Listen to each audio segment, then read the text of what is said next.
My name is Minister Johnny Banks Sr. I'm Executive Director of A Knock at Midnight. It's great to be back on the show again.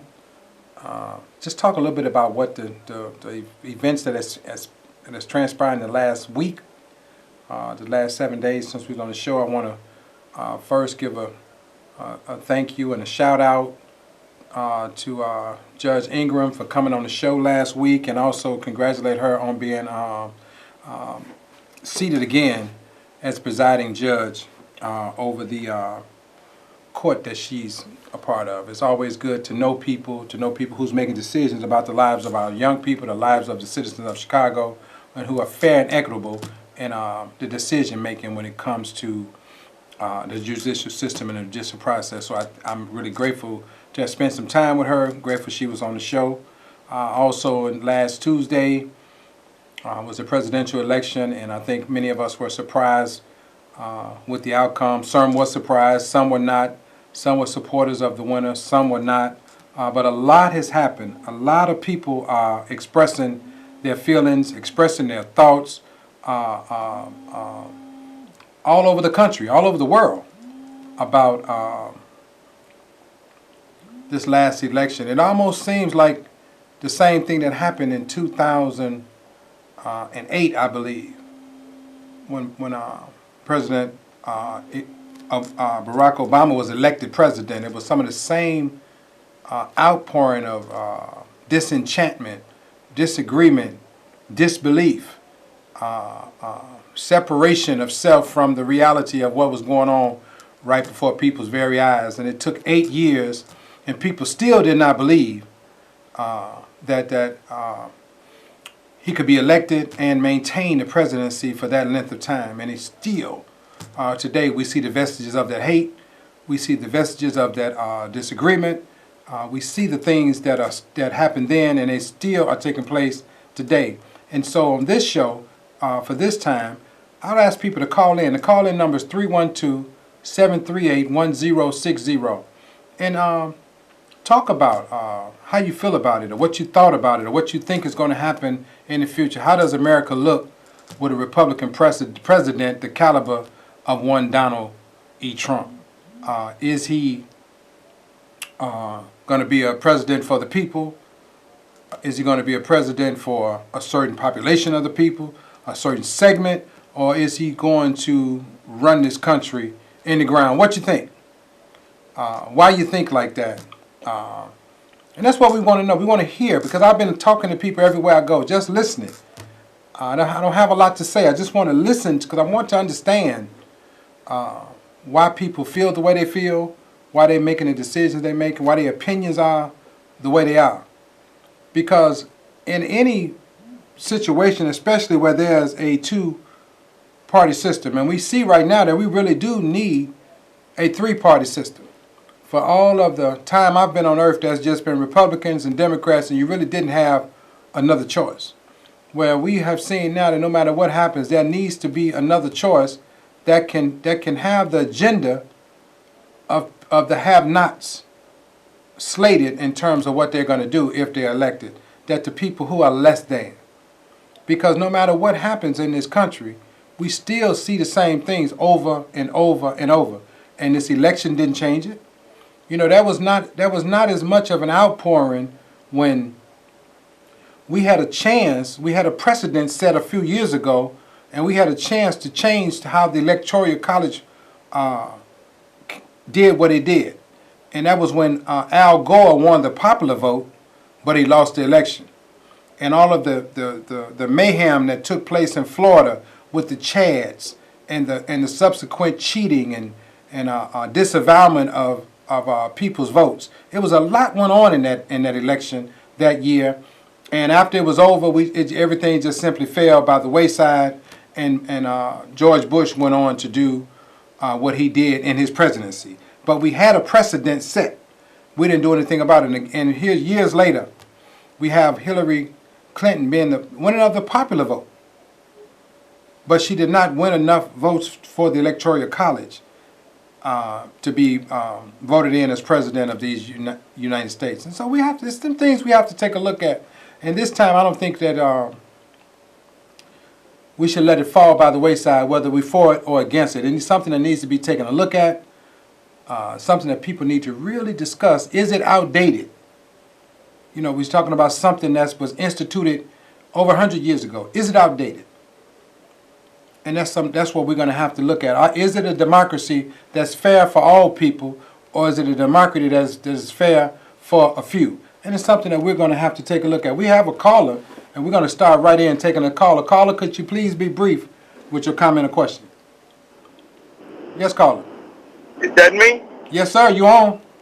Okay, well, I wanted to know why people so appalled about Trump being the president, and the same thing that Trump is revealing, because people don't know how to listen. The same thing he's revealing is what Kennedy revealed that got him killed. So let's pay attention to what Trump is really saying. Thank you, sir. Okay. Again, thank you, caller, for your comment. Thank you for calling in. It is really important that people just listen. Like I said, what I'm doing, I'm taking an approach of listening. I'm trying to learn something. And so I'm listening very intently to what is being said. I would ask people, and I would really suggest that you don't allow social media, which is basically planted misinformation, to dictate what you think, or to shape your thoughts, or shape your opinions, or shape your beliefs about a reality. So please don't be the social media person that all of your knowledge is gained from from looking at what people are posting or what people are sending on social media. Don't do yourself like that. You still need to get in some books, do some research, find out some stuff, basically scientifically researching your past, because this is nothing new. This is historically, this has already happened before, and we can't allow ourselves not to put enough energy into it to be able to make a right decision, because guess what?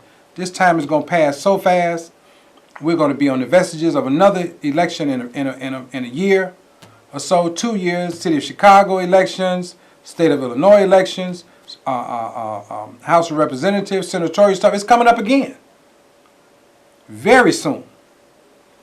And we need to be better prepared to make some better decisions about the people that are representing us, because it's one of the things that I'm real clear about.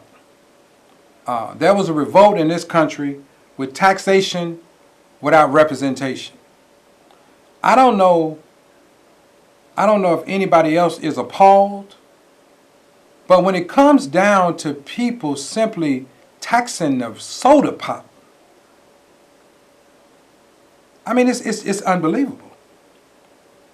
It's unbelievable. I mean, it's really, as a tax-paying citizen, person that pays income tax, I pay property tax, I pay tax on my purchases, I pay taxes for other stuff. I mean, I pay an inordinate amount of money for trash and water, and the list goes on and on and on about what we're taxed about. There's federal tax, there's state tax, there's city tax, there's county tax, there's taxes on everything. And now they're talking about taxing sodas. Unbelievable. And we are being squeezed out of every nickel, but we have no representation. We've been squeezed out of every ounce of what we're working for, what we're trying to save. It's just unbelievable, and still we're not represented, or we have inadequate representation. You know, that stuff is real, and at some point it's going to become too much. And so I ask you all, what are you voting for anyway? Not that you shouldn't vote. That's not what I'm saying. Do you have a thought vote, or is somebody thinking for you? Because it's the thinking vote. Many people chose not to vote, which was the wrong position to take. Because that was a vote. For anybody who did not vote, you did vote. You know, you voted for Donald Trump. Your vote went for him. So anybody who did not vote in this election, your vote actually your no vote was actually a yes vote for Donald Trump. You know, and a no vote for Hillary Clinton. And that's the way this thing rolling out. And we keep doing this. our property taxes go up. We don't say anything. Oh, they shouldn't do us like that. We're protesting everything except what really matters. Your quality of life matters. The African American community, as we speak, is a war zone, and murder is raging every day. Every day. And we're not holding one alderman accountable. We're not holding one city councilman on any side of town accountable. We're not holding the mayor accountable. Okay, because we're not supposed to. We're supposed to hold each other accountable. And if we can't be accountable to each other, how is somebody going to be accountable to us? So again, the misrepresentation of community is not downtown. The misrepresentation of community is in that community. As the people who are taxpaying citizens won't speak up and speak out about what's going on. And the way you do that is to simply tell people you're not going to represent us unless we can get these things done. That is real. That's real. 8% of the African American community voted for Trump. There is nothing coming, African American community. We're going to have to be responsible for ourselves. We have another caller on the line. Caller, could you please be brief with your comment or your question? Hi there. Thanks for taking my call. Hope I can get it all in. First off, paying taxes is a necessary evil in this society. We Absolutely. all know it doesn't work right because it serves only the 1% and the rest of us get shafted. What I do think, especially in this area, we need to stop taxing our food and our clothing. But unhealthy beverages, unhealthy habits like smoking, alcohol, sugary drinks, that kind of thing, I understand the taxes as a deterrent to using these things, especially when the vast majority of those purchases are made, well, not alcohol and tobacco, but soda pop, junk food, all that stuff's made with link cards. That's what really gets to me, because people in our community constantly go and they buy the junk food instead of following the farmers market incentives to go and double up the link value at the farmers market. Here's a question for you, though. How do we as a community engage, aside from, rioting in the streets, how do we engage our elected officials so that we can get these kinds of things done, other than voting, which, by the way, what happened? But I'll get off the air and let you answer those comments. Well, and Carla, thank you. Well, see, one of the things is, okay, the community has a responsibility to call a meeting for the community. And at the community meeting, the community discussed the needs of the community, and they keep discussing the needs until they agree on what the needs are.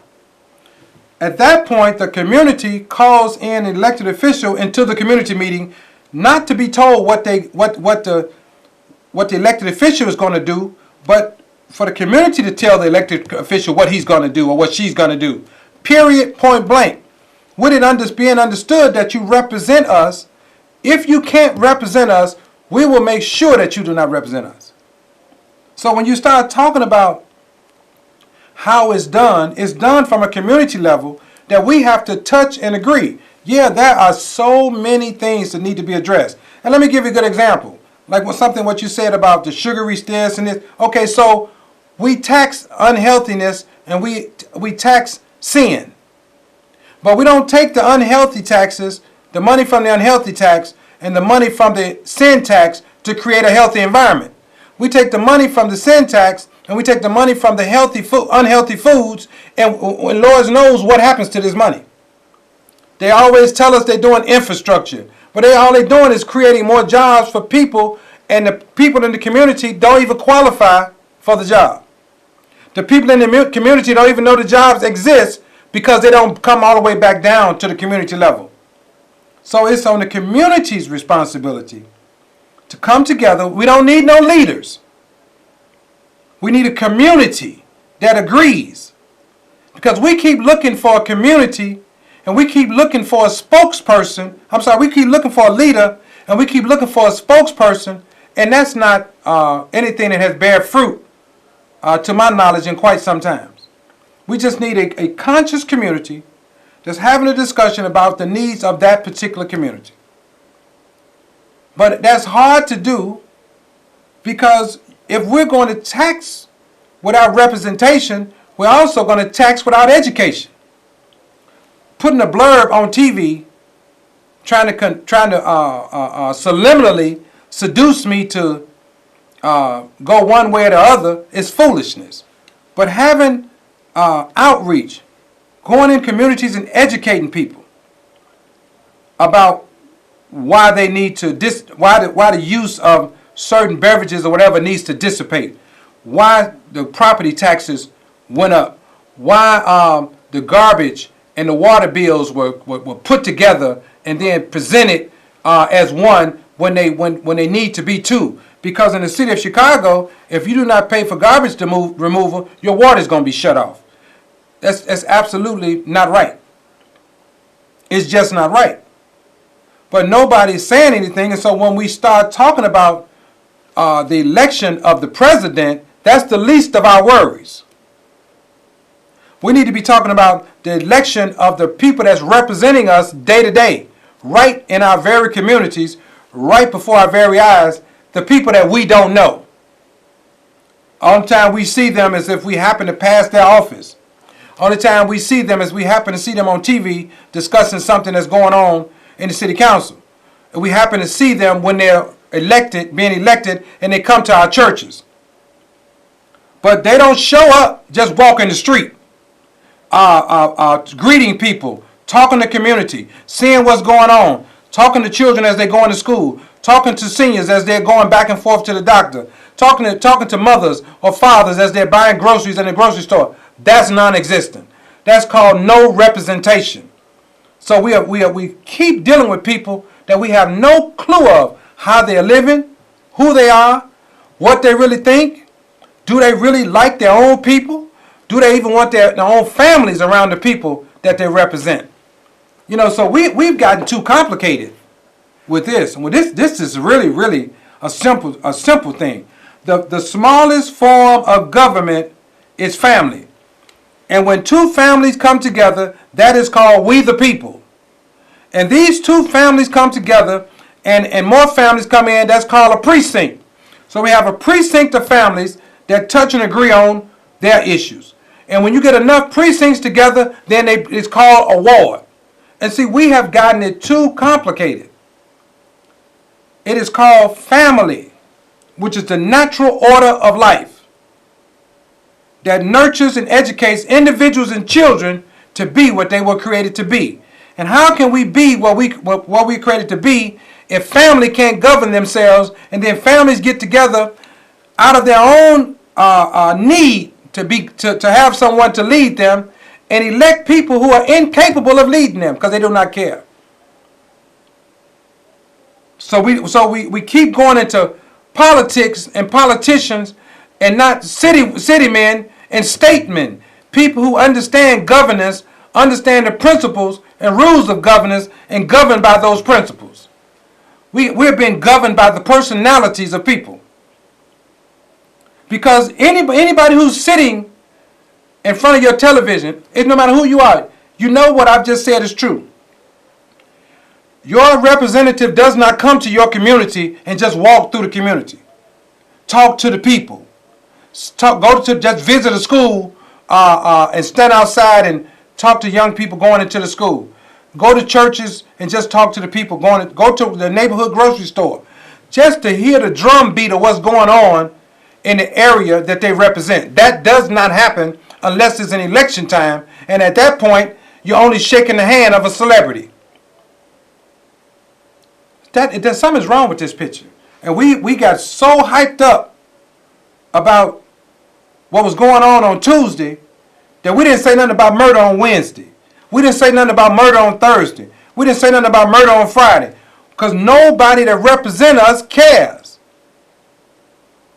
And we got all kind of special police that was in the city this week. All kind of FBI, these people, that people, Homeland Security. Chicago, wake up.